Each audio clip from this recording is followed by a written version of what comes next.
ପାହାଡ଼ିଆ ନଦୀର ପ୍ରଖର ସ୍ରୋତ ତା ଭିତରେ ଜଣେ ମହିଳାଙ୍କୁ କାଠପଟା ଉପରେ ବସାଇ ଦୌଡ଼ି ସାହାଯ୍ୟରେ ପାରି କରାଉଛନ୍ତି ଆମ ଯବାନମାନେ।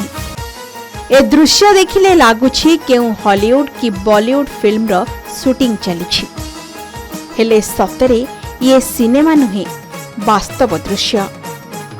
ବନ୍ୟା ସମୟରେ ଦେବଦୂତ ସାଜିଲେ ସିଆର୍ପିଏଫ୍ ଯବାନ। ଦେଖନ୍ତୁ ଏହି ଭିଜୁଆଲ। ମାଲକାନଗିରି ଜିଲ୍ଲା ସୀମାନ୍ତ ଛତିଶଗଡ଼ର ବିଜାପୁର ଜିଲ୍ଲାରେ ସିଆର୍ପିଏଫ୍ ଯବାନମାନେ କେମିତି ନିଜ ଜୀବନକୁ ବାଜି ଲଗାଇ ଜଣେ ଗର୍ଭବତୀ ମହିଳାଙ୍କୁ ନଦୀ ପାର କରିବା ସହ ଡେଲିଭରି ପାଇଁ ମେଡିକାଲରେ ପହଞ୍ଚାଇଥିଲେ।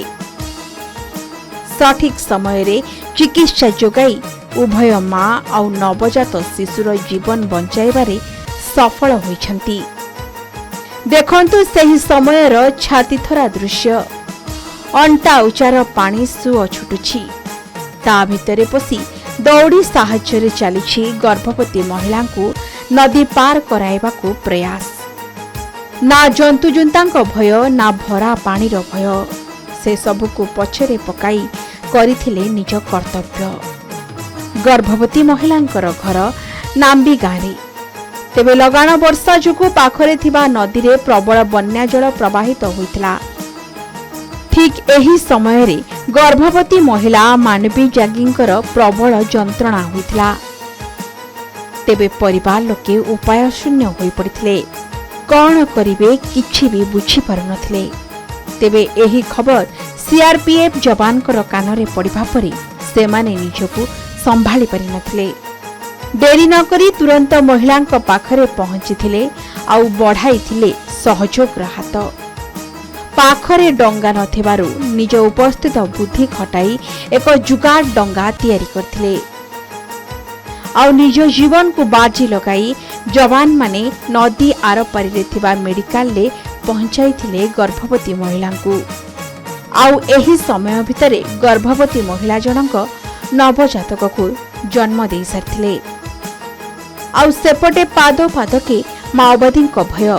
ତଥାପି ମହିଳାଙ୍କ ଜୀବନ ବଞ୍ଚାଇବାକୁ ଆଗ ପ୍ରାଥମିକତା ଦେଇଥିଲେ ଯବାନମାନେ।